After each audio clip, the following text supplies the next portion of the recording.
Cumprimentar os irmãos com a paz do Senhor e convidar vocês para abrir sua Bíblia, por gentileza, na primeira carta que João escreveu, a primeira epístola de João, capítulo de número 1, verso de número 3.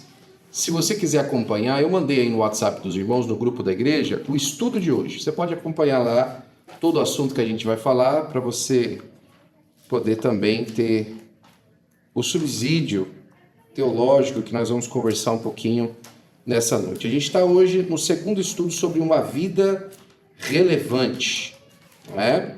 E esse segundo estudo ele é escrito pelo pastor Francis Brito. O pastor Francis Brito é o nosso companheiro que está lá na Inglaterra, não é?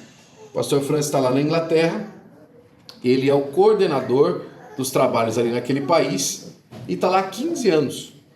Essa semana passada, o pastor Francis esteve bastante doente, eu queria que você orasse por ele quando você se lembrar dele. Ele pegou uma virose lá que os médicos até agora não sabem o que foi, não sabem como é que foi. Só sei que a ambulância foi na casa dele levar ele para o hospital. O batimento cardíaco dele alto, a 180 batimento cardíaco por minuto. E passando muito mal, não é?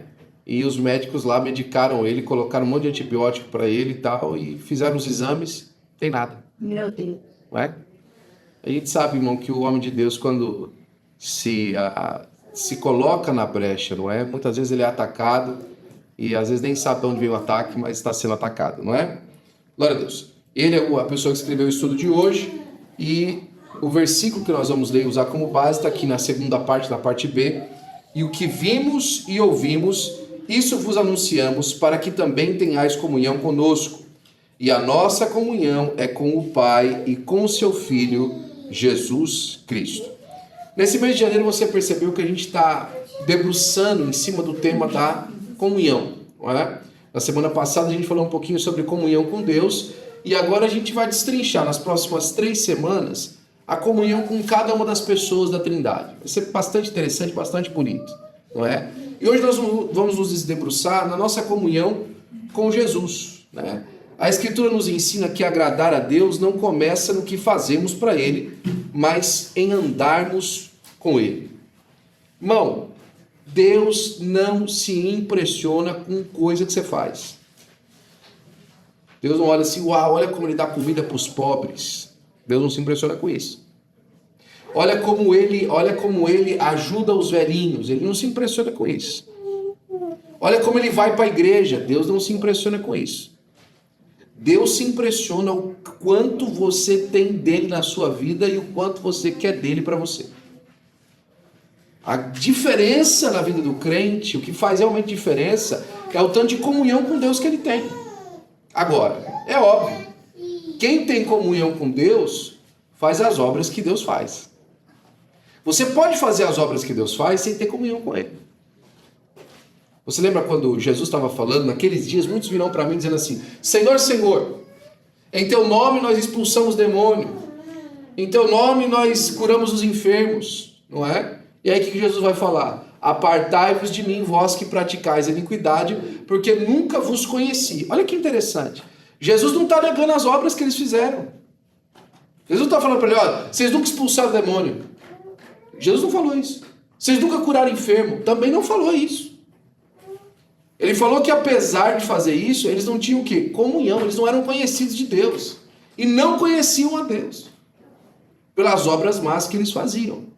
Então a primeira coisa que acontece, irmão, na vida cristã, a parte mais importante da vida cristã é a comunhão que nós temos com Deus. Isso é a parte mais importante.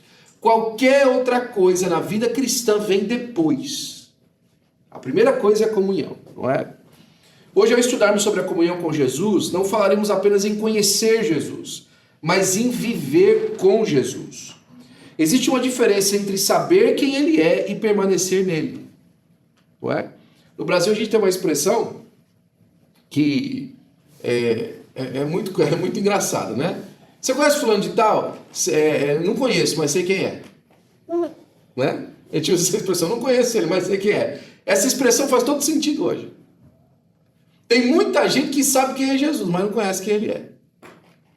Sabe quem é Jesus? Já ouviu falar de Jesus? Até frequenta a igreja dele, mas não sabe quem ele é.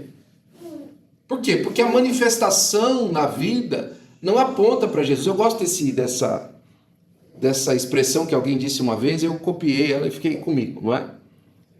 É engraçado. Quando Pedro nega Jesus, ele falava assim, não conheço Jesus, não, eu nunca andei com ele e tal. Mas todo mundo falava assim, não, mas claro que você andou, olha o jeito que você anda, olha o jeito que você fala, olha o jeito que você veste. Você é um deles. Você não pode andar, até o seu jeito de falar é igual dele. E ele negava, não andei com Jesus, hoje é o contrário. As pessoas juram com Jesus, mas seu jeito não é o dele. Mas seu jeito de falar não é o dele. Mas o jeito que você se veste é o dele, não é? É o contrário. Porque é uma coisa tão maravilhosa que Pedro não podia fugir da marca que Jesus havia tido na vida dele. Ele não podia fugir disso. Era óbvio que ele tinha andado com Jesus. Era óbvio que a marca de Jesus estava na vida dele. E Jesus ainda nem tinha sido crucificado. Não é? Saúde.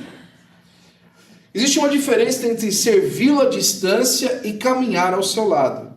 É possível estar ocupado com muitas tarefas espirituais e ainda assim perder o essencial, a comunhão íntima com Jesus.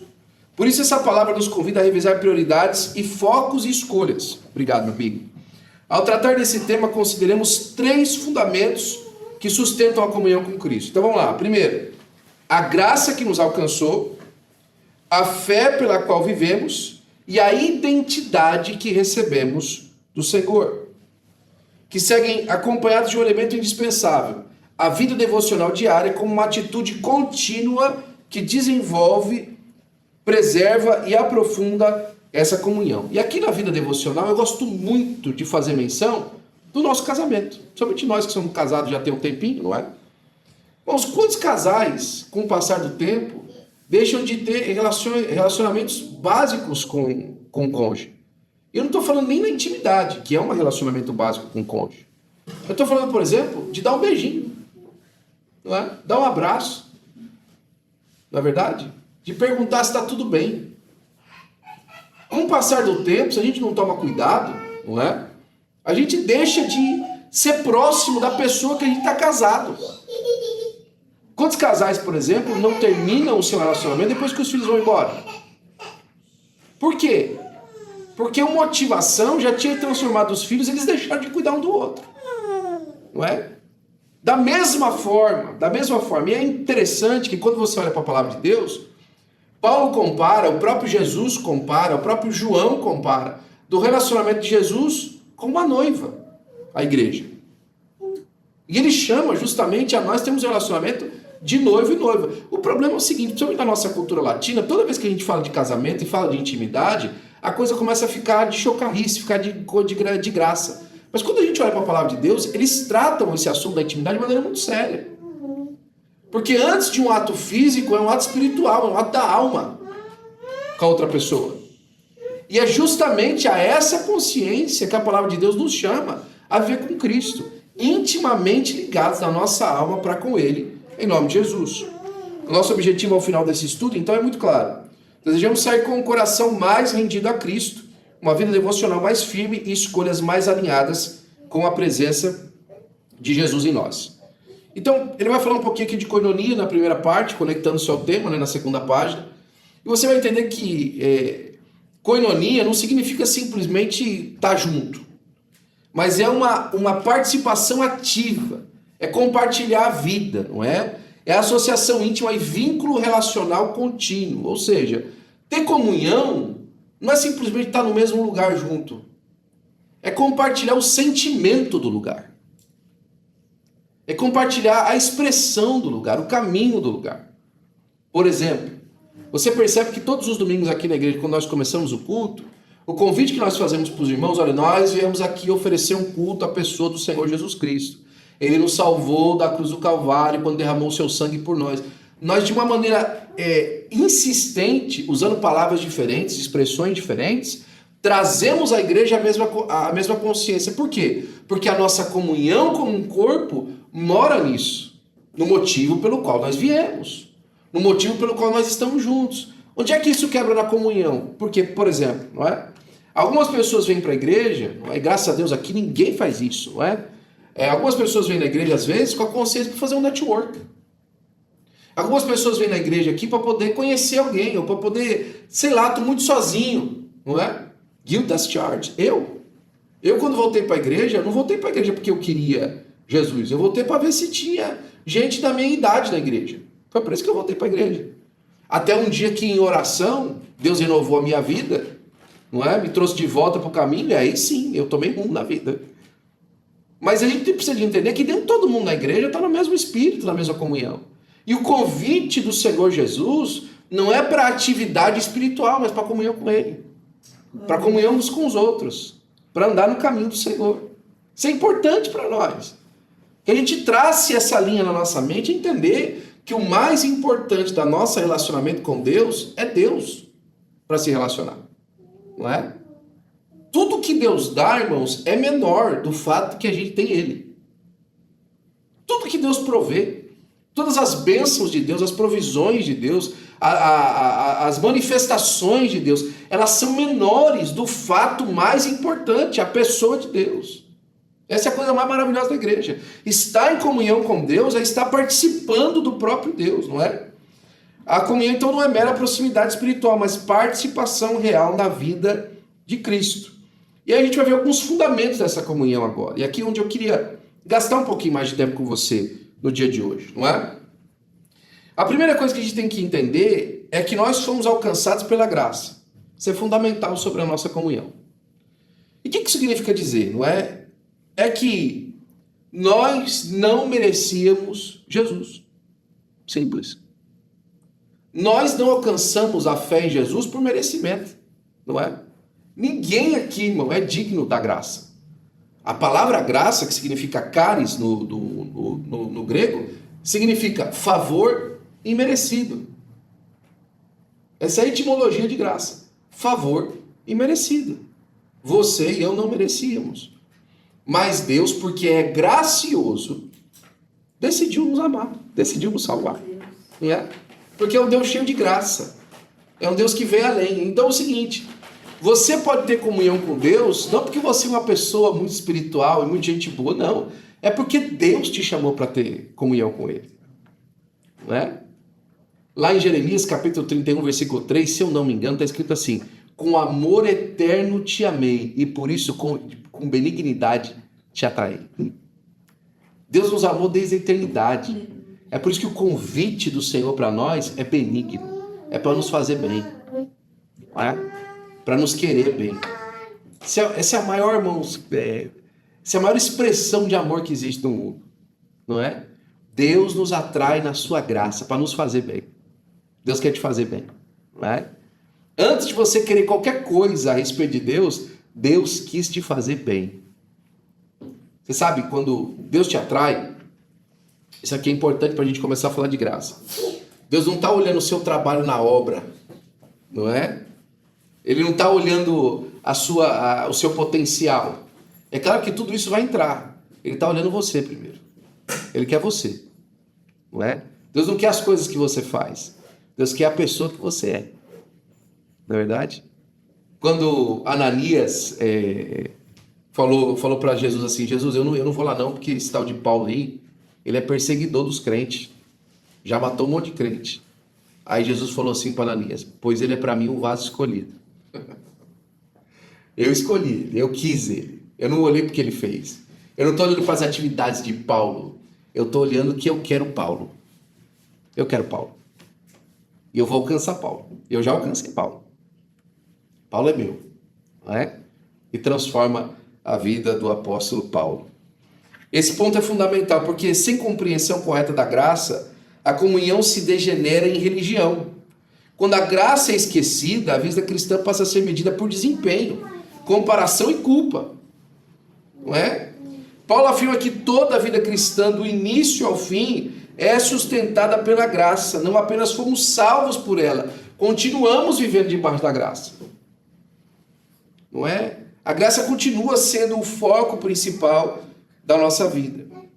A graça que nos une a Cristo e não apenas nos perdoa. Olha só que interessante. A graça não atua apenas no momento do perdão, ela estabelece uma união real com Cristo. Paulo afirma que Deus nos abençoou em Cristo com toda a sorte de bênçãos espirituais, indicando que a vida cristã não acontece ao redor de Jesus, mas nele.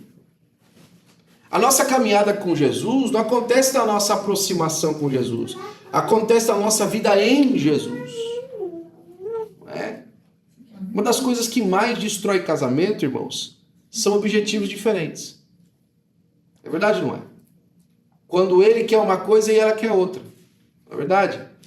A nossa arrogância moderna, não é? O nosso conforto moderno, eu acho que é melhor isso, nosso conforto moderno, criou até mesmo o banheiro com 2 pias.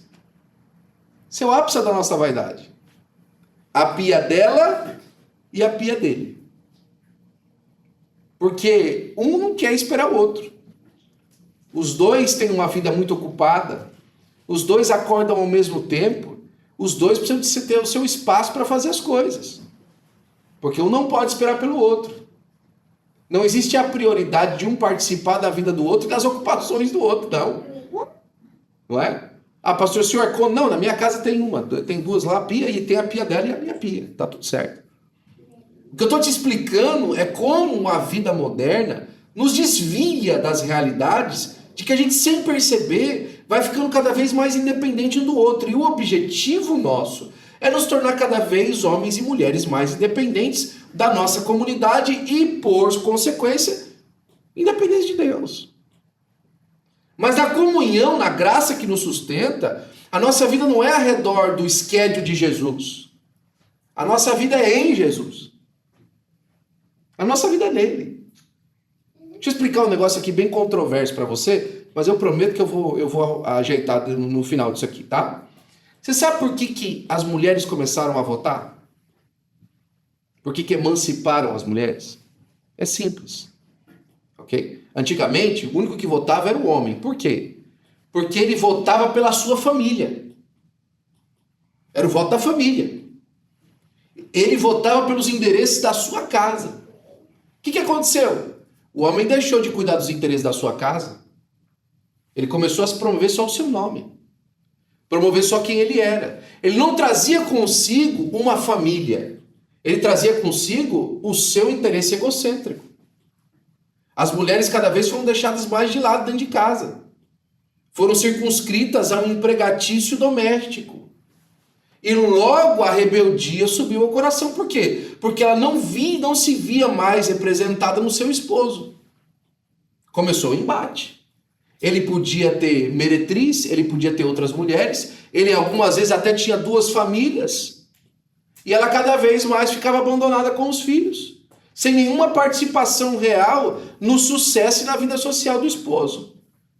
Aí surgiu o voto feminino, que ao invés de trazer de novo, agora ela é representada, causou um racha na família. Agora na família, ele vota por um objetivo e ela vota por outro. E agora no contexto maior surge então o divórcio. Porque se as pessoas têm 2 cabeças completamente diferentes, elas não podem viver para sempre juntas. E precisa de achar um jeito de elas se libertarem. Surge então agora as famílias independentes de casamento. E pasmem os senhores, em 2025, 52% das crianças que nasceram na Holanda nasceram fora de casamento. 52% das crianças que nasceram na Holanda nasceram fora de um casamento. O que eu estou querendo dizer com isso? Que tudo começa no desajuste daquilo que significa ter uma vida compartilhada. E a partir do compartilhamento, primeiro, com a pessoa de Deus. Irmãos, quem compartilha de Deus tem um coração quebrantado. Quem compartilha de Deus não trata o seu cônjuge como um acesso carnal ou então uma propriedade particular. São pessoas. É o seu amor. É a pessoa quem ela ama, quem ele ama. Muda a perspectiva de vida. E é justamente o certo da questão. A graça que nos une a Cristo não nos perdoa, nos faz participando da vida dele. Quando Paulo, por exemplo, vai chamar agora a igreja, as mulheres a se comportar e os homens a se comportarem, né? Homens, amai vossas esposas como Cristo amou a igreja. Não é? Mulheres, obedecei os vossos maridos assim como a igreja obedece a Cristo. Não é o que a palavra de Deus fala? Lá em 1 Tessalonicenses? Pois é. Por que ele não pega um casamento para falar? Por que não vai falar assim, olha, maridos e mulheres vivam com Abraão e Sara? Por que não faz isso? Porque deu ruim. Maridos e mulheres vivem como Adão e Eva. Deu ruim de novo. Como Isaac e Rebeca, também deu ruim. Eles tinham filhos diferentes dentro de casa. Como Moisés e Zípora, vixe, nem me fala, pelo amor de Deus. Um casamento ruim, não é? É tão ruim que ele mandou ela de volta para casa do pai dela. Não é? Como o Davi e qual esposa? A primeira, a segunda, a terceira, a quarta ou a quinta? Ou a Batseba, aquele roubou de Urias? Não tem um casamento da Bíblia que é coadunante com uma vida completamente perfeita, porque são feitos por pessoas. Quando ele chama a família a viver, é debaixo da direção de quem? Do corpo místico de Cristo. Cristo é a igreja. Porque é só nesse estabelecimento divino que nós entendemos o real motivo do casamento. E mais uma vez, Deus não nos chama a comunhão para ele simplesmente para sermos salvos, mas para participarmos da vida dele para a glória do nome de Jesus. Não é? Essa união é apresentada no Novo Testamento como uma participação e pertencimento. Fomos unidos ao Senhor. Expressão que aponta para uma ligação profunda e contínua. A graça que nos liberta da barganha espiritual. Paulo afirma que tudo que antes considerava lucro passou a ser perda por causa da excelência do conhecimento de Cristo Jesus. Aqui a comunhão não é um meio para alcançar as bênçãos. Cristo é o próprio tesouro. Glória a Deus. O tesouro é Jesus. Né? Irmão, a coisa que mais vale a pena no céu é Jesus, que Jesus está lá. O céu como lugar pode ser igual a qualquer outro, irmão. Nós aqui na terra, eu não sei se você percebeu isso, mas cada dia que passa estamos nos cercando de mais conforto.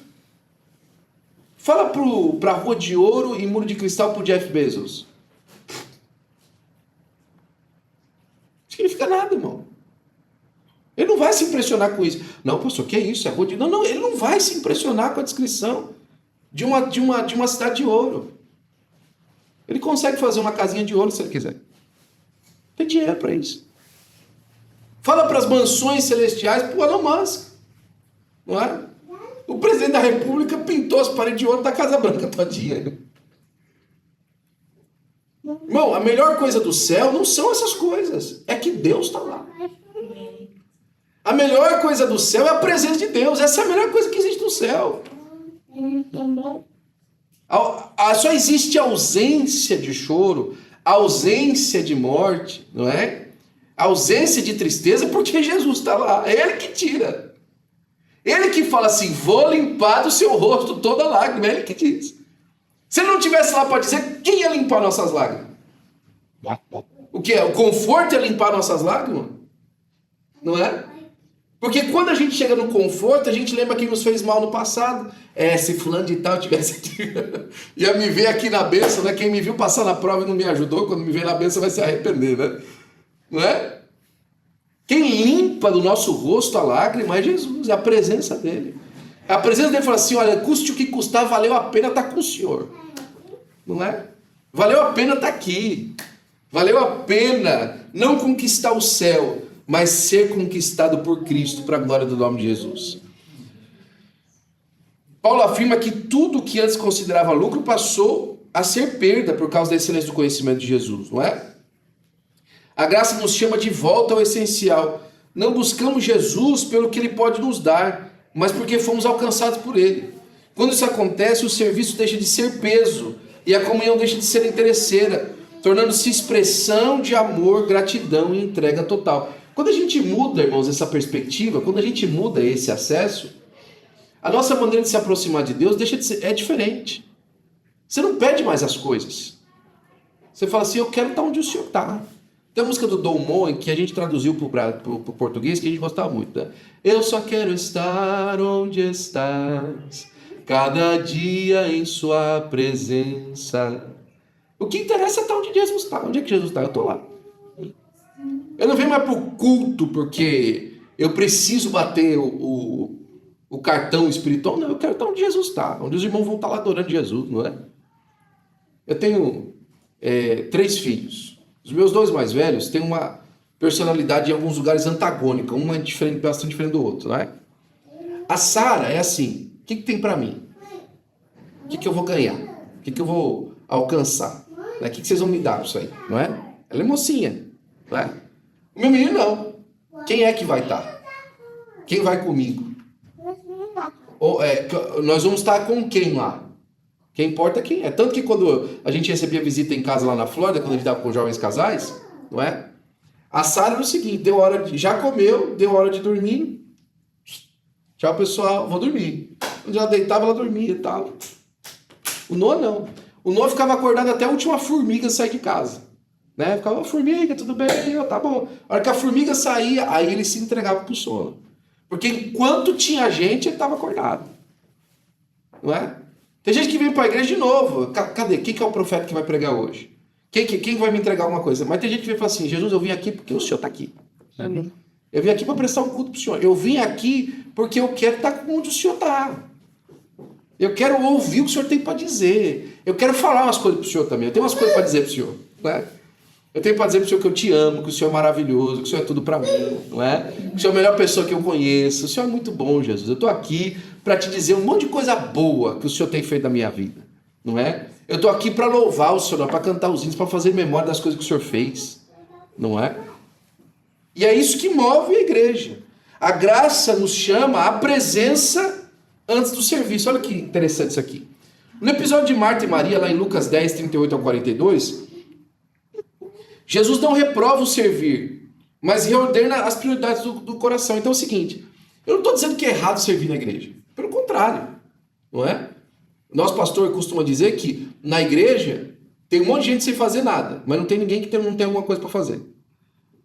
Na igreja tem um monte de gente sem fazer nada, mas não tem ninguém que não tem alguma coisa para fazer. Todo mundo tem alguma coisa para fazer na igreja. Todo mundo pode promover para fazer alguma coisa, todo mundo tem condições de fazer alguma coisa. Mas tem muita gente sem fazer nada. Por quê? Porque a gente realinha as prioridades. E aí que está um negócio interessante.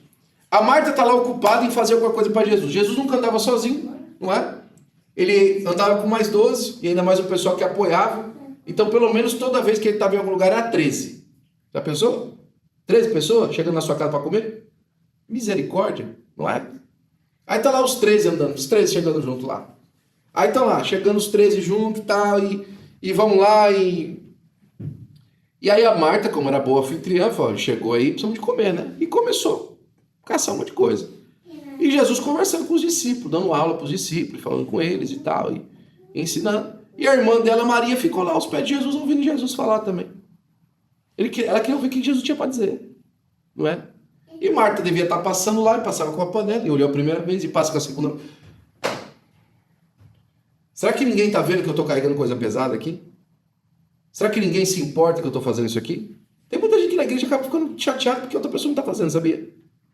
Ela não fica feliz que ela está fazendo, ela fica chateada que as outras pessoas não estão fazendo. E eu até entendo, porque às vezes é frustrante, você está carregando uma peça pesada e ninguém vai assim, eu posso te ajudar? Fala, gente, tem um monte de gente hábil aí, um monte de gente com braço bom para fazer alguma coisa, não está fazendo, não é? E irrita. Qualquer pessoa se irrita com isso, não é? Ainda mais quando é parente. Se é parente ainda é pior, não. Você já viu? Já aconteceu na sua casa? Talvez seja só na minha. E uma pessoa de fora, uma criança de um irmão tá na sua casa e tal, e derruba aquele copo de leite, irmão, de Toddy, todinho, em cima da mesa e derrama pro chão, e o chão agora fica pegando, né? E aí os pais olham assim, meu Deus do céu, desculpa, pastor, que derrubou o leite. Você olha assim e fala assim, imagina, criança, né? Aí os seus derrubam. Mas você tá vendo o copo? Será que você não entendeu que você não pode segurar o copo? Segura o copo direito, você tá aí, porque você tá brincando com esse copo aqui caiu. É assim, não é? Ou só é comigo isso aí? Não é? Quando é os de perto, a gente faz uma, né? Tem que prestar mais atenção, tem que tomar mais cuidado, mas quando é de longe. Você imagina a Marta vendo Maria. Se fosse uma outra pessoa de fora, não, tá lá, deixa eu faço, mas a irmã dela, poxa, minha irmã tá me vendo. Quem é de casa dói mais, não é? Você não se, é a mesma coisa na igreja você não vai ficar chateado, porque a pessoa que veio pela primeira vez na igreja não ajudou você a guardar o som, não é? Não ajudou você a arrumar as cadeiras, você não vai ter problema nenhum, ué. Mas a pessoa que está aqui com tantos anos com você, será que não viu tantos anos, não é? É assim ou não é? Mas aí Marta olha para Maria, olha para Jesus e fala assim, Jesus, Para você ver o tamanho da irritação. Que ela envolveu Jesus do problema. Ela envolveu a pessoa que estava visitando a casa dela. Olha a importunação que Marta estava sentindo. Não é? Jesus, não te importa não que eu estou aqui fazendo as coisas sozinha e Maria está aí? Não vai fazer diferença para o senhor, não? E aí você fica esperando, né? Que Jesus talvez ficasse constrangido. Ele não vai ficar constrangido, não. Oh, desculpa, Marta. Não, peraí, eu vou mandar Maria já. Não é? Jesus ia ficar constrangido e falando, ó, gente, vamos fazer o seguinte, vamos todos nós levantar e vamos lá ajudar a Marta. Né? Olha lá, cada um faz um pouquinho, aí Marta termina rápido, ela vinha aqui também. Todo mundo pensava isso, né? Que talvez seria a maneira da etiqueta fazer. Não, Jesus falou, opa, que oportunidade tremenda para me deixar a lição aqui hoje. Obrigado, Marta. Você colocou a bola na frente do gol. Marta, Marta. Você anda atarefada com muitas coisas e uma só é necessária. Muita coisa você pode fazer, mas só tem uma que é necessária. E a necessária é ter comunhão. Você pode fazer muita coisa, mas aquilo que é necessário para fazer qualquer coisa é, em primeiro lugar, ter comunhão. Glória a Deus. Não é? É uma etiqueta, uma ética da Assembleia de Deus muito antiga. Mas quando eu trabalhei na mídia lá na Flórida, se tornou um pré-requisito para trabalhar na mídia. Chegou na igreja, não bota a mão em nada antes de orar. Não bota a mão em câmera, não bota a mão em mixer, nada. Primeira coisa que você faz, joelho e ora. Ajoelhou e ora, não é? E a gente até dá uma brincadeira, uma expressão, né? A gente chegava na igreja, às vezes um veio abraçar, peraí, só deixa eu dar a paz do Senhor para Jesus, eu já vim aqui falar com você, né? Eu dar a paz do Senhor para Jesus primeiro.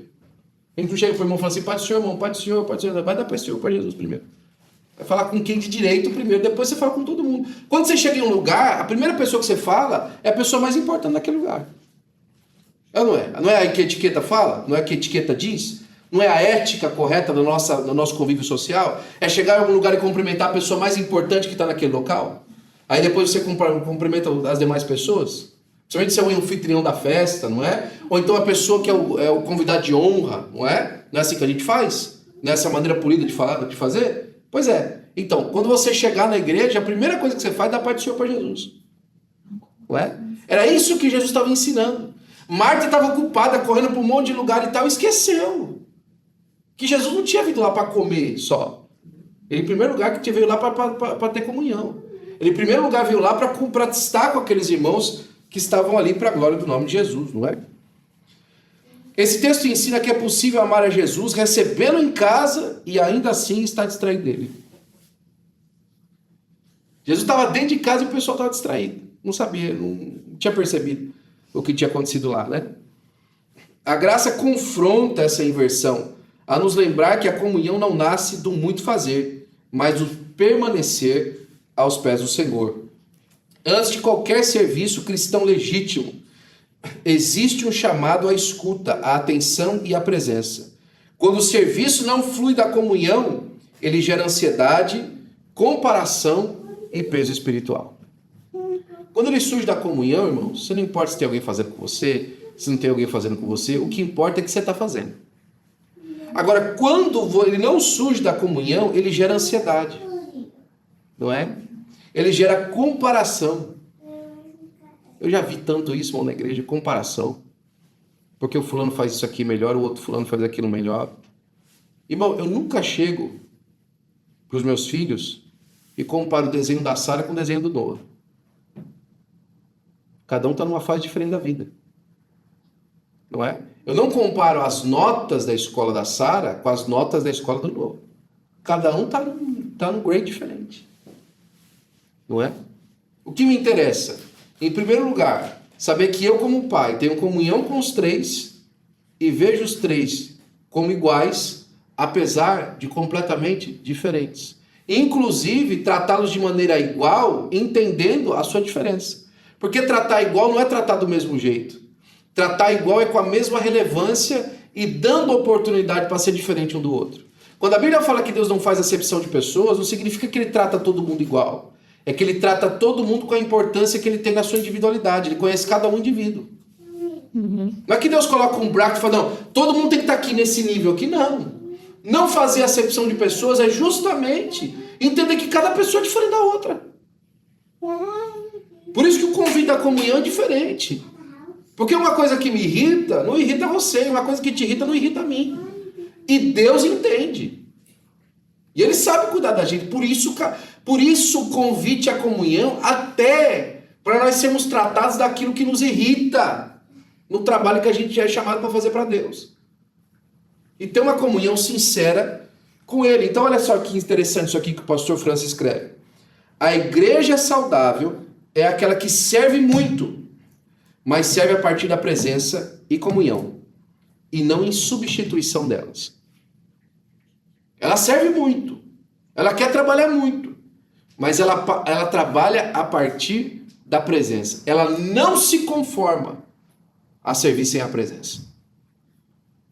A servir sem sentir Deus falar. Eu lembro, quando a gente chegava lá na mídia, eu trabalhava ainda lá na nossa sede, lá na mídia da sede, e eu chegava por várias vezes no culto de Santa Ceia, que começava às 3h30 da tarde, a nossa reunião, eu chegava meio-dia, porque eu tinha muito medo dos equipamentos dar problema e etc. E aquela época era o seguinte, sabe aquele mal que eu temia me sobreveio? Então, todo culto tinha um problema diferente, não é? Eu lembro uma vez que a gente estava filmando o batismo, e eu tinha esquecido que a gente ia ter colocado na televisão para aparecer o batismo, não é? E eu lembro que começou o batismo, o pastor me chamou e falou assim, Will, cadê o batismo na televisão? Eu falei, como é que é?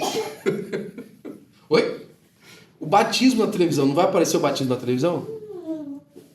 Aí eu fiquei pensando assim, falei, não, porque eu não me preparei para isso, não é?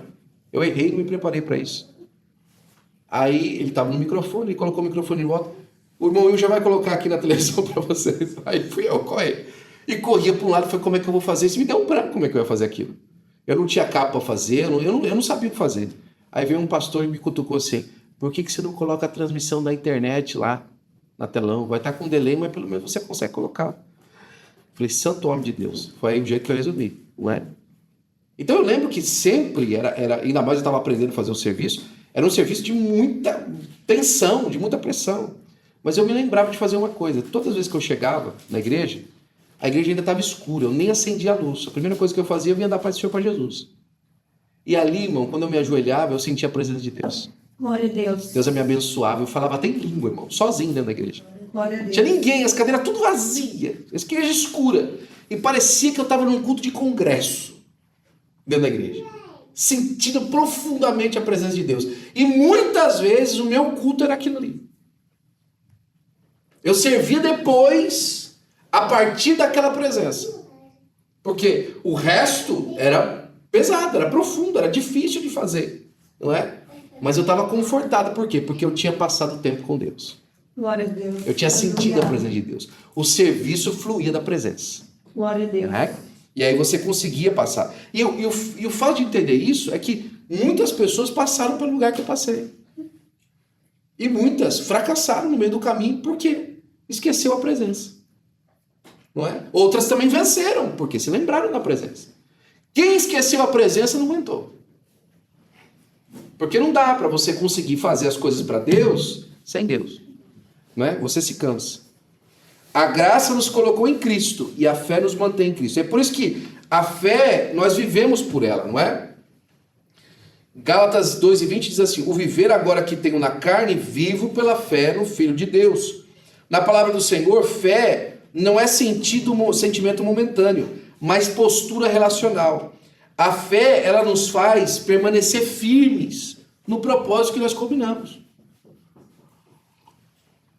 A fé é aquela que fala assim, olha, eu não sei como, mas Deus vai fazer alguma coisa.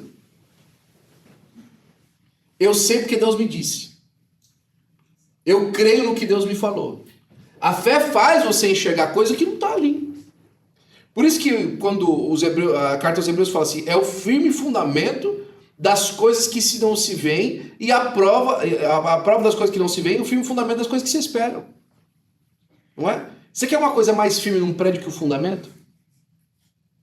Não é? E quando você olha para um fundamento, quanto mais fundo o fundamento do prédio, mais você consegue construir para cima. E conforme você vai construindo, vai vendo construção, vai ficando claro para você o que está acontecendo lá. Não é?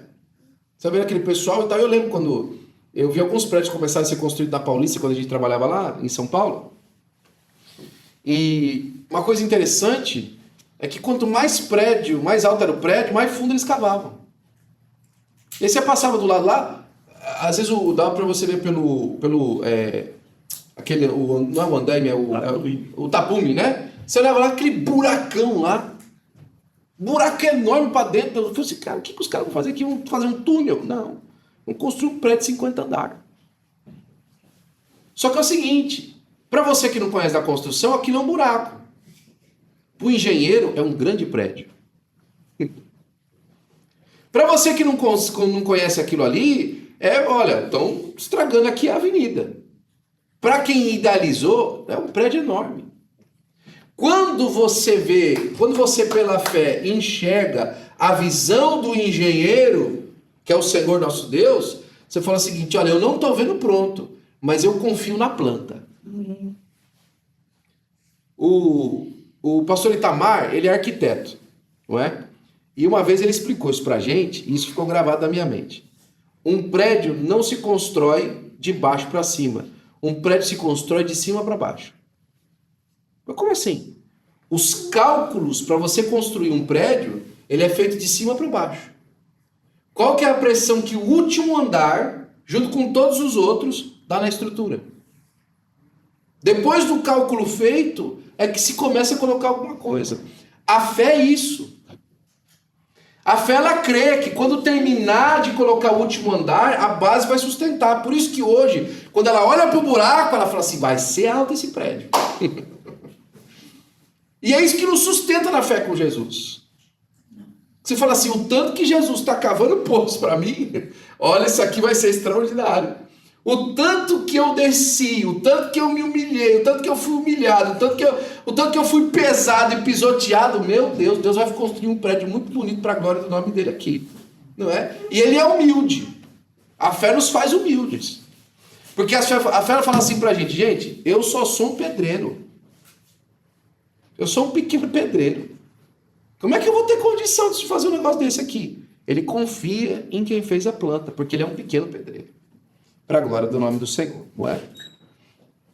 A fé, em segundo lugar, ela nos mantém unidos a Cristo. Não é? A fé, eu vivo que nos mantém unidos a Cristo no cotidiano da vida cristã. Olha só que interessante. Andamos na fé e não por vista. A fé sustenta a comunhão nos períodos de silêncio. Eu gosto de lembrar, irmãos, a igreja que o dia que Maria recebe o anúncio que Jesus ia nascer, o anjo Gabriel apareceu para ela, lembra? Foi? Aí ela conta para o José quer deixar ela. Aí o anjo aparece para José. E aí José fala, não, tudo bem, vou ficar com você, o anjo apareceu para mim também. Aí ela pega e sai de lá e vai para a casa da Isabel. Quando ela chega na casa de Isabel, o Espírito de Deus fala através dela, porque um menino pula na barriga de Isabel, não é verdade? E ela sente ali a presença de Deus e fala com ela. Mas aí acabou. Não tem mais anjo, não tem mais profecia, não tem mais nada. Só vai aparecer de novo quando Jesus nasce. Não é? Se você vai ler o texto, por exemplo, vai dizer que eles foram para Belém, não é porque eles conheciam a profecia que Jesus tinha que nascer em Belém, não.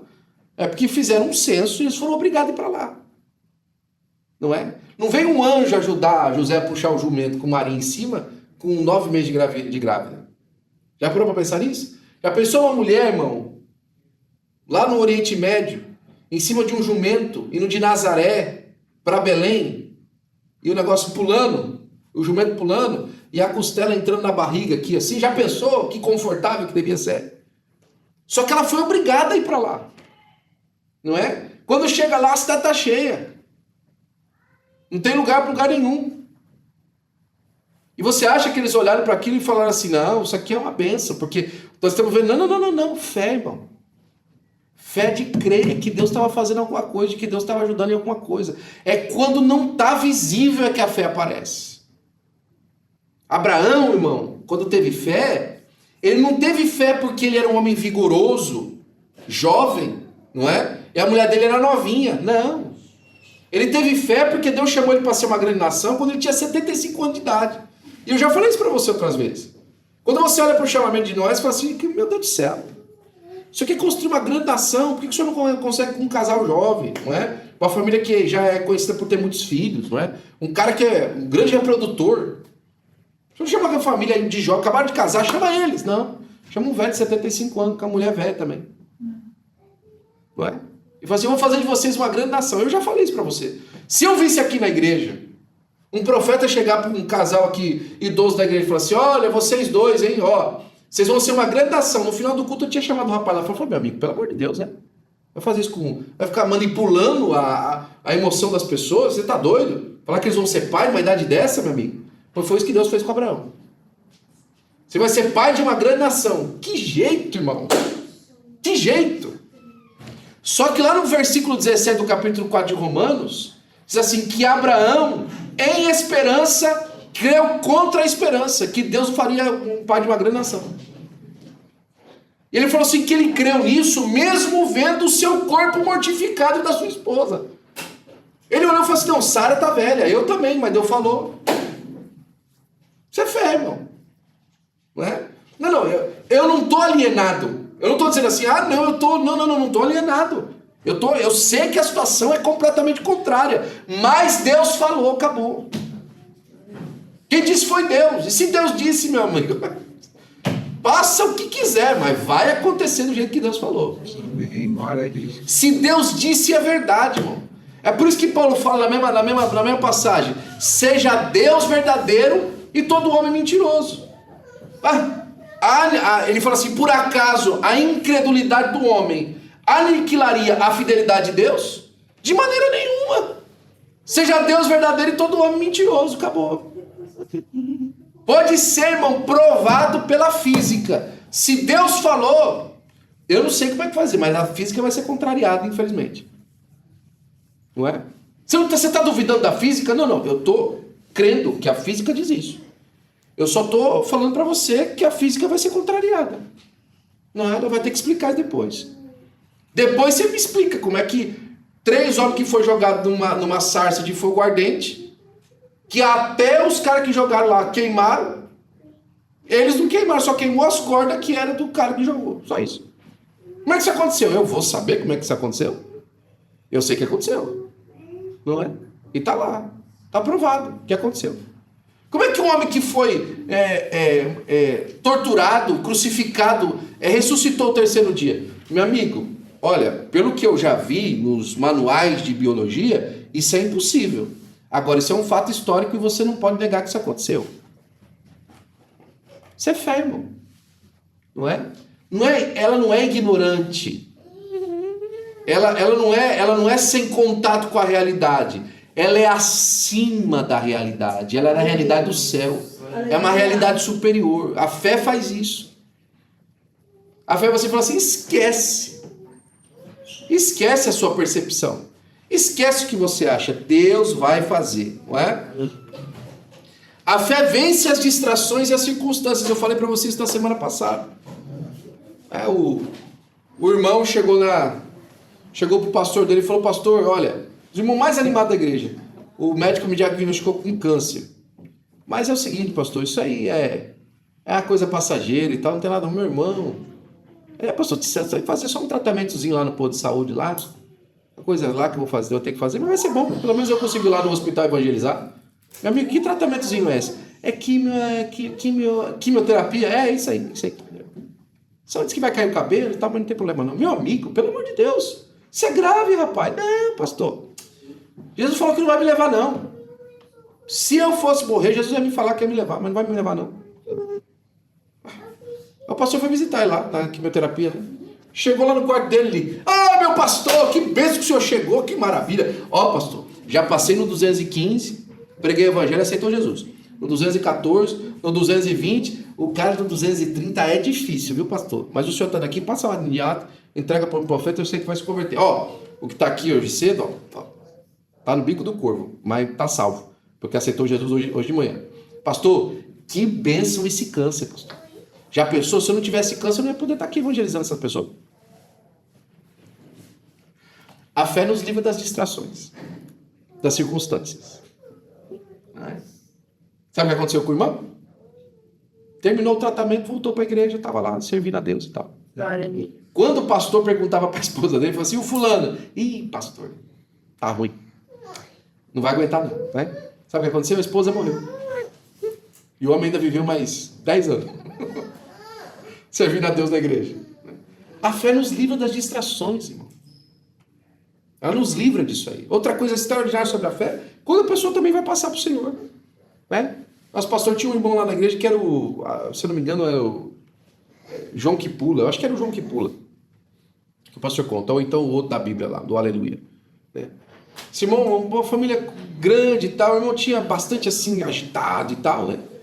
Toda vez que o pastor Valdir Bíssigo pregava, ele jogava a Bíblia dele pra cima, assim.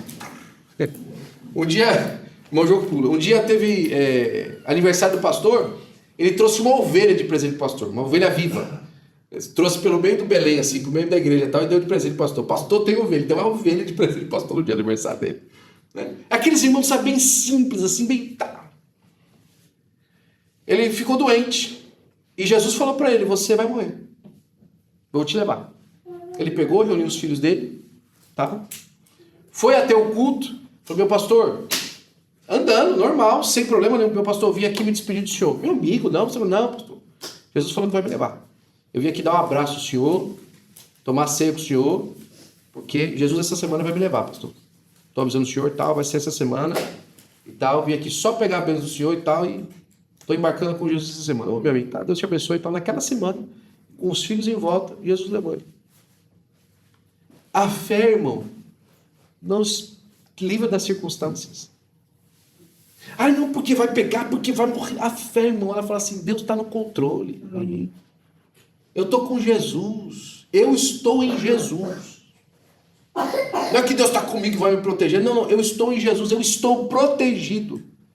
Inclusive na circunstância contrária. Eu estou protegido. Glória a Deus. Eu estou nele. Tem uma passagem, irmão, que é muito legal essa aqui. Paulo, eu preciso começar a terminar, já deu a hora. Paulo, ele estava numa reunião com alguns irmãos, e nessa reunião tinha um profeta, o Ágabo. Lembra dessa história? E o Ágabo pegou a cinta de Paulo e se amarrou com ela. E falou assim, ó, isso aqui vai acontecer ao dono da cinta, na próxima viagem que ele fizer. E Paulo estava saindo de viagem para Jerusalém. Aí todo mundo falou assim, não, Paulo, pelo amor de Deus, Paulo, não vai não, Paulo. Não vai não, Paulo. Aí não faz isso não, Paulo. E Paulo falou assim, não, Deus só está confirmando, eu vou. Tá tudo certo, faz parte do processo. Eu vou ser preso, tá tudo certo. Já tinha falado comigo que eu vou ser preso. Ele agora só está confirmando aqui o que eu estava esperando já, tá tudo certo. Mas pelo amor de Deus, tem que ir. Não, meu amigo. Eu estou servindo a Deus, eu estou protegido por Ele. Eu estou guardado pelo Senhor. As coisas que passam comigo são as coisas que Deus me permite passar. Eu tenho fé em Deus, eu estou com Jesus, irmão. Eu estou nele, eu estou guardado por Ele, protegido por Ele. Não é? E essa circunstância é de algum jeito, não é? Porque todas as coisas conjuntamente corroboram para o bem daqueles que amam a Deus e foram chamados pelo seu propósito. Deus vai fazer alguma coisa aqui, Deus tem alguma coisa para fazer através disso aqui. Vai ser uma bênção, Deus vai ser glorificado. Para a glória do nome do Senhor, Jesus Cristo. A fé não ignora as responsabilidades, mas impede que elas se tornem substitutas da comunhão. Ela não vai impedir de você fazer o que você precisa de fazer. Ah, então Paulo era reckless? De jeito nenhum. Quando ele está tomando uma surra lá em Jerusalém, você lembra o que ele fala? Escuta, e é lícito bater no cidadão romano? Meu Deus, o homem é cidadão romano. Dá carteirada. Tá aqui, meu passaporte é romano. Não é? Não, ele não está fugindo da responsabilidade. Ele não é sadomasoquista. Mas ele sabe que ele está ali por algum propósito. Ele sabe que ele está no propósito de Deus. Quando chega lá o navio do Agripa, ó rei Agripa, não é? Estou sendo perseguido por causa da minha fé e tal. Eu não estou vendo nada dele. Olha, Paulo, quase você me converte, né? Ô rei Agripa, quem sabe nem por pouco, nem por muito. Tal todos vocês que me escutam aqui fossem como eu, exceto por essas cadeias. Olha o Samaralhão, não é? Exceto por essas cadeias. Eu não queria que ninguém tivesse preso. Não é? Ele não não anula a responsabilidade dele, a maneira dele de achar uma coisa que o ajuda, mas ele não ignora que o mais importante é continuar guardando a comunhão com aquele que o chamou. É estar com Deus. Ele está lá preso. A guarda pretoriana está lá, ele está lá pregando o evangelho. Ele está preso, a guarda pretoriana está lá e o Senhor está levando ele até o terceiro céu. Aí ele fala assim, regozijai-vos no Senhor. Outra vez vos digo, regozijai-vos. Preso. Não é? Olha, eu estou preso, mas o evangelho está solto. Circunstância, mas a fé te garante. Ela te ajuda. Para a glória do nome do Senhor Jesus Cristo. A fé que persevera e sustenta a comunhão. Estamos terminando, não é? A fé que persevera descansa nessa certeza. Cristo sustenta aquilo que ele mesmo iniciou. E por último e mais importante, quem sabe aqui a gente tivesse que recomeçar tudo de novo. A identidade que nós recebemos nele. Agora, irmão, que você conhece dessa comunhão, porque é o seguinte, você começa a ficar parecido com tudo que você adora. Tudo que você reverencia, você toma características para você. É só olhar para os adolescentes, não é? Todo mundo quer cortar o cabelo igual do Neymar e todas as meninas querem ter o cabelo igual da Virgínia. Graças a Deus as nossas não, né? Mas é assim lá fora, não é? Você vai lá no Instagram, as pessoas estão se copiando. Não é verdade? As pessoas estão lá copiando o estilo da outra. Porque elas atraem para si, aquilo é um ídolo. Irmão, se Jesus é o foco da nossa vida, nós vamos tirar uma identidade dele. Ele nos dá uma identidade nova. A Bíblia fala que aquele que está em Cristo, nova criatura é. Por quê? Ele nos dá uma nova origem. Agora o seu temperamento, quem você é, não vem mais das suas circunstâncias, vem do céu. Quem é que eu sou na presença de Deus? Como é que eu me comporto na presença de Deus? Não é? É o que a gente falou na primeira semana. Agora ele não fica mais olhando. O que tem de bênção para mim? Não. O que eu posso abençoar? O tal do Isaías aparece uma vez com Deus. Deus tira o pecado da boca dele. E aí ele está lá numa reunião no céu. Já percebeu isso? E aí lá no céu estão lá perguntando: a quem enviarei? Quem há de ir por nós? Não é? Ele está pregando lá: a quem enviarei? Quem há de ir por nós? Deus está perguntando lá no céu. E aí ele fala assim, e aí o Isaías na frente de toda a hoste angelical: eis-me aqui, envia-me a mim. Que homem corajoso. Não é? Há 5 segundos atrás estava assim: ai de mim que vou perecendo, estou derretendo aqui na presença de Deus. Tirou o pecado dele, deu uma nova origem. Agora eu pertenço a esse lugar. A quem enviarei? Quem há de ir por nós na frente dos anjos? Ele não pergunta se tem. Será que algum querubim vai aparecer primeiro, né? Rapaz, de repente os serafins que estavam aqui vão querer: eis-me aqui, envia-me a mim. Uma nova origem. Agora eu vou descer lá diferente. Eu vou aparecer lá. Eu sou uma nova pessoa em Deus, para a glória do nome de Jesus. Diga amém, por favor. Glória a Deus. A referência, não é? Eu venho de um lugar diferente, eu pertenço a uma pessoa diferente. Para Paulo, a identidade é extremamente relacional. Pertencer a Cristo como Senhor, Kyrios. Você sabe por que a igreja foi perseguida? Por causa dessa expressão. A igreja chamava Jesus de Kyrios, Senhor. E Kyrios é a mesma raiz para César, que é César. Os romanos não aceitavam que a igreja tinha um outro Senhor. Senhor é César. Não, Senhor é Jesus. Tem até uma história engraçada que Eusébio de Cesareia conta, que surgiu um novo rei lá na região da Galileia, não é? Daqueles tetrarcas que tinham na região enviada por Roma. Se eu não me engano era Herodes, era um neto de Herodes, alguma coisa. E naquela época, os discípulos já tinham morrido, inclusive os irmãos de Jesus já tinham morrido, Judas já tinha morrido. Só que os filhos de Judas, meu irmão de Jesus, moravam lá na região e eram fazendeiros. E o Herodes ficou sabendo da história de Jesus e chamaram os sobrinhos de Jesus para falar. Que eram meio-irmãos de Jesus lá, porque Judas, não é? Eram filhos de Judas.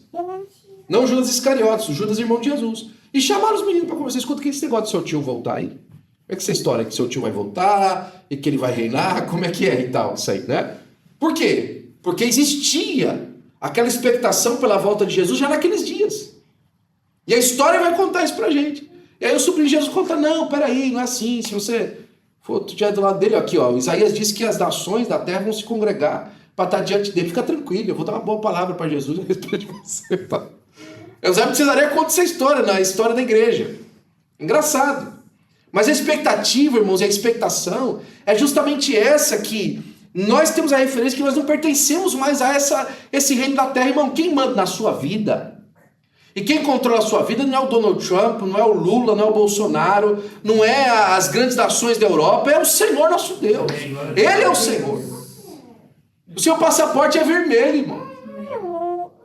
Não é? Ele é comprado com o sangue de Jesus. Glória a Deus. Ele está assinado pelo sangue de Jesus. Você é embaixador do céu na terra, fique tranquilo. Fique protegido, fique guardado por Deus. Não tema o homem mau, o inimigo, a palavra contrária. Você está guardado por Jesus. Creia nisso. Em nome de Jesus. Não é? Ensine para as pessoas isso. E outra, direção. Qual que é o seu caminho? O seu caminho é o quê? Ser um grande empresário na América? O seu caminho é o quê? Ser uma pessoa famosa em Hollywood? Entra na fila. Qual que é o seu caminho? Ser um grande pregador internacional? Entra na fila.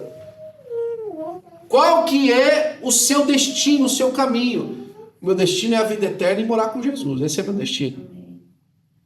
O que eu vou alcançar aqui para chegar lá? Espero que seja almas para não chegar de mão vazia. O resto, irmão. Ah, pastor, isso é uma vida muito simplista, irmão. O evangelho é simples.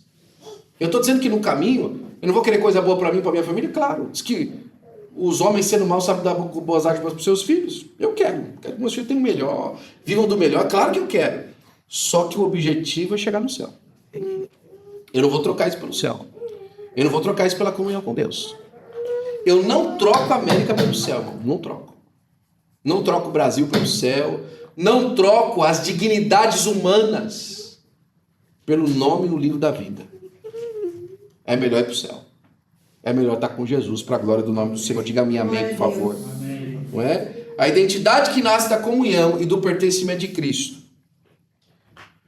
O apóstolo Pedro afirma que estão em Cristo são geração eleita, sacerdócio real, nação santa e povo adquirido. A identidade redefine valores e escolhas. Eu estava falando com o nosso irmão no começo isso. A nossa identidade com Jesus redefine as escolhas, os valores. Isso aqui não serve mais para mim. Mas, irmão, tem dinheiro aí, rapaz. Não serve mais para mim, não dá mais para mim. Não dá mais para mim. Você não gosta mais? Olha, o velho eu até gosta, mas esse novo eu não pode mais isso aqui. Isso aqui atrapalha o meu plano para com Deus. Isso aqui atrapalha a minha vida nova. Não dá para mim. Não dá para mim, meu amigo. Essa vida não dá mais para mim. Desculpa, não dá. Esses valores são valores de um outro reino, de outro pensamento. Mas você ficou alienado. Não. Pelo contrário. Eu nunca tive tão lúcido. Pelo contrário, eu nunca tive tão lúcido. Eu nunca enxerguei tanto as coisas. Você vai perder dinheiro com isso? Vou. Estou consciente que eu vou. Mas você vai perder acesso com isso? Vou. Vou perder acesso com isso. Mas, na hora que eu ouvir o som da trombeta, eu vou ouvir. Na hora que a trombeta tocar, eu vou estar com o Senhor para sempre, não é? Não se distrai e persevera a comunhão com Jesus. A identidade que se manifesta como cultura cristã visível. Esse princípio também aparece no contraste entre Marta e Maria. Marta expressa uma cultura marcada pelo ativismo. Maria expressa uma cultura da presença e da escuta. Que a sua cultura, irmão, seja da presença. É por isso que a vida devocional diária é a atitude que desenvolve, preserva e aprofunda a comunhão. Estabeleça um tempo fixo com Deus, irmão. Não deixe que a sua vida passe sem você estabelecer um tempo fixo com Deus. Não é? Fixe um tempo. Fixe uma rotina com Deus. Não é? Lá em casa tem algumas coisas que são sagradas. Tem que acontecer assim. Tem que ser desse jeito. Não é? Tem que fazer assim. Eu tenho uma coisinha que eu procuro fazer, o meu aplicativo da Bíblia lá, marcar o dia lá. Que eu abri o app. Teve um dia que eu só abri a Bíblia de papel, não abri o app. Eu perdi uma sequência de 531 dias lendo a Bíblia no app todo dia. 530 dias, todo dia. Mas naquele dia eu li a Bíblia no papel, mas não li no app. Vou abrir o app para ler. Não é? Faça uma rotina, irmão. Fixe alguma coisa. Hoje a gente já tem muitas maneiras de fazer isso. Coloque um alarme no seu telefone. Hora de orar. Não é? Ore todos os dias. Hora de ouvir o louvor. Pum, coloca lá. Não é? Separe um tempo com Deus para a glória do nome do Senhor Jesus Cristo. Integre a palavra e a oração de forma relacional. Não é? Não aparte da sua boca o livro dessa lei antes de meditar dela de dia e de noite. Decore versículos para orar, irmão. Ore com versículo. Decore versículos para orar. Senhor, o Senhor é meu pastor e nada me falta. Ore com a Bíblia, ore com a palavra de Deus. Isso vai te exercitar o seu conhecimento bíblico. Proteja o tempo devocional das distrações, não é? Nessa hora, irmão, joga o telefone longe. Coloque no avião. Se você vai usar o telefone para fazer alguma coisa, coloque no avião. Não é? Não permita que ninguém interrompa o seu tempo de comunhão. Caminhar em comunhão com Deus. Não é? E eu termino com esse testemunho aqui de um dos maiores pregadores do Evangelho do século XX. O pastor Paul Yang Cho. O pastor Paul Yang Cho, da igreja na Coreia, ele tinha um horário de devocional toda tarde. Toda tarde ele parava 1 hora ou 2 horas para orar, se eu não me engano. Acho que era 1 hora. E aquela hora que ele parava para orar, ele falava para a secretária dele, olha, no momento de oração, não me interrompa. Ninguém me atrapalhe, eu vou estar orando. Não tem nada urgente que possa interromper o meu momento de oração. Tá bom, se show. Bom. Aí um dia ele está lá no momento dele de oração, o telefone toca, é o assessor do presidente da República. Fala assim, ó, tudo bem, fulano, eu preciso de falar com o pastor. Aí ele está no momento de oração, não, mas é o presidente que quer falar com ele. Eu estou aqui, o presidente quer falar com ele agora. Eu falei, não, desculpa, mas ele não pode, ele está na hora de oração, ele não pode atender. O senhor está entendendo o que eu estou falando? Eu estou falando que o presidente da República quer falar com ele. Eu entendi o que o senhor falou, mas ele me deu ordens expressas para que ninguém interrompesse o horário de oração dele. Eu não acredito que o senhor está fazendo. Não, mas é uma instrução, né? Já passa 2 minutos, liga a esposa do presidente. Fulana, o meu assessor ligou aí para você, você não deixou ele falar com o meu esposo. Será que você pode avisar que é o presidente da República que está querendo falar com ele? Olha, minha senhora, a senhora me desculpa, mas eu não posso interromper ele no momento de oração. Moça, a senhora sabe o problema que a senhora está arrumando para a senhora? Me desculpa, madame, mas eu não posso. Ele está falando ele está na oração, eu não posso interromper ele na oração. Ele me deu ordem expressa. Aí passou mais ou menos mais uns 40 minutos e tal. Ele saiu da oração. A hora que ele sai da oração, a secretária dele está lá tremendo, né? Pastor, pelo amor de Deus, pastor, o senhor me perdoa, mas o senhor me deu instrução. Não, fica tranquilo. Fica tranquilo. Ela vai ligar de novo. Aí passou uns 10, 15 minutos, tal. A mulher ligou de novo e tal. A hora que ela atendeu, ele, pois não e tal. A sua secretária é uma insolente, onde já se viu? O presidente está querendo falar com o senhor sabe disso? Você, sim senhora, e ela está certinha que ela fez o que eu instruí ela para fazer. Assim, o que a senhora precisa de entender é que o marido da senhora é o presidente da Coreia. Eu estava falando com o rei do universo. Glória a Deus. O marido da senhora é só o presidente da Coreia. Eu estava falando com quem manda no universo todo. Quem que é o marido da senhora? Não é? Você não tem essa consciência de verdade, irmão? Que nós temos acesso e comunhão com a pessoa que manda no universo. O medo vai embora. E olha, e não fomos nós que descobrimos o caminho até ele. Foi ele que abriu um caminho para nós. Glória a Deus. Foi Deus quem quis que nós tivéssemos esse acesso. Quando o véu rasgou lá no templo, não foram os sacerdotes que cortaram com um tesourão. Não. Foi Deus que rasgou ele de cima para baixo. Não fomos nós que falaram assim, será que eu posso entrar? Não. Foi Deus que falou, entra aqui. Entra aqui. É por isso que Hebreus fala assim, agora nós, de cara descoberta, entremos, pois, com ousadia diante do trono da graça de Deus. Onde o nosso precursor, Jesus Cristo, entrou em primeiro lugar. O acesso está aberto. Nós podemos ter comunhão com Jesus. E Jesus está aqui para ter comunhão conosco em nome de Jesus. Amém? Amém.